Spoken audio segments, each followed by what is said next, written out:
The reception hall looked exactly like the kind of place my brother had always wanted. Tall windows.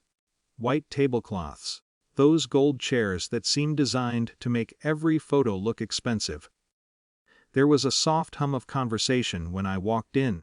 The kind that happens before the music really starts and everyone settles into their seats. I was carrying the wedding gift in both hands. It was heavier than it looked, partly because of the wooden case, partly because I'd spent weeks deciding on it. It felt strange arriving alone, but that wasn't unusual for me at family events. I'd gotten used to moving quietly through the edges of gatherings. At the entrance table, small white cards listed the seating arrangements. I scanned the alphabetized rows. My brother's friends had their own tables, our cousins were grouped together. Even a few coworkers of the bride had places near the front. I checked again, slower. My name wasn't there. At first I assumed it was a mistake. Weddings are chaotic things. People get moved around. A young staff member noticed me standing there. "Can I help you find your table?" she asked. I told her my name. She checked the list, then hesitated just long enough for me to notice. "Oh," she said. "You're actually seated in the back." She pointed across the room, not to a table, to a single gray folding chair positioned behind the DJ booth, half hidden between a speaker stand and a cluster of cables. For a moment I thought she was joking. But she smiled politely, already turning to help someone else. So I walked over. The DJ was adjusting something on his laptop. When he noticed me approaching the chair, he gave me an apologetic nod, like he understood the situation without needing it explained. I set the gift down carefully beside the chair and sat. From that spot, the room looked different. All the decorated tables faced the dance floor and the stage where my brother and his new wife would eventually sit. Laughter drifted across the room in small bursts. Back where I was, the music equipment hummed quietly. A tangle of wires ran along the floor. No one would accidentally choose this seat. After a few minutes, the bride noticed me. She walked over, her dress brushing against the floor behind her. Up close her smile looked tight. "So you found your seat," she said. I nodded. "It was the only one available," I said.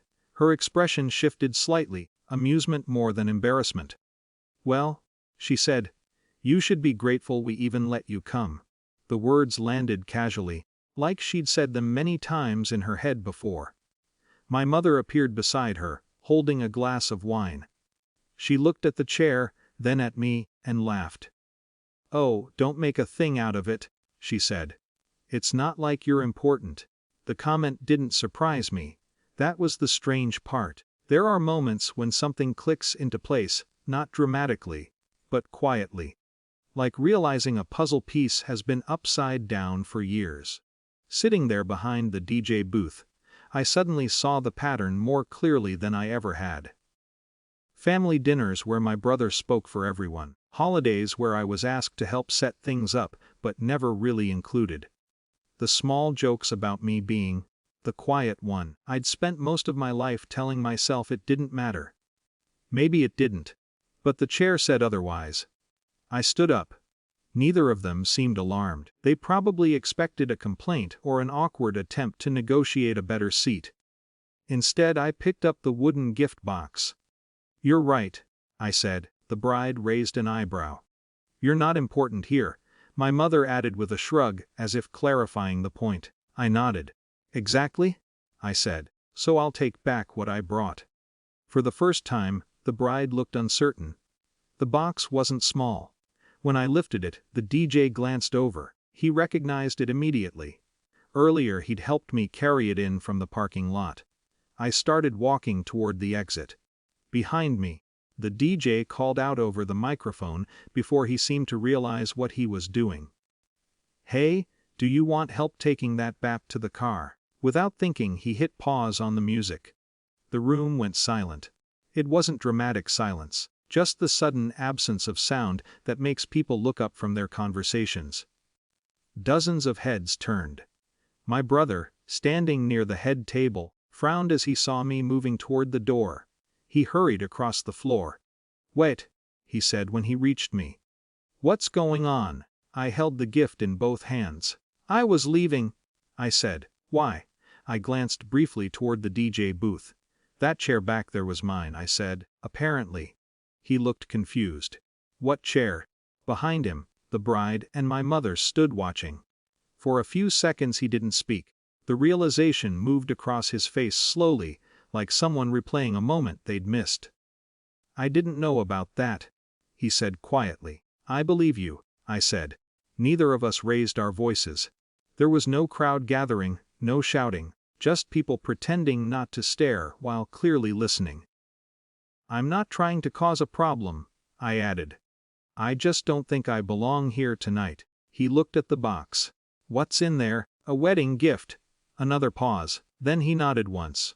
Not agreement exactly. More like understanding that something had already passed the point where explanations would fix it. I walked the rest of the way to the door. Outside, the evening air felt cooler than the room had been. I placed the gift in the back seat of my car and sat behind the wheel without starting the engine. Through the windows of the reception hall, I could see people moving again. The music eventually started back up. The wedding would continue. Families have a way of smoothing over moments like that.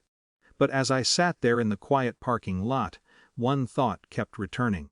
For the first time in years, I hadn't stayed in the chair they gave me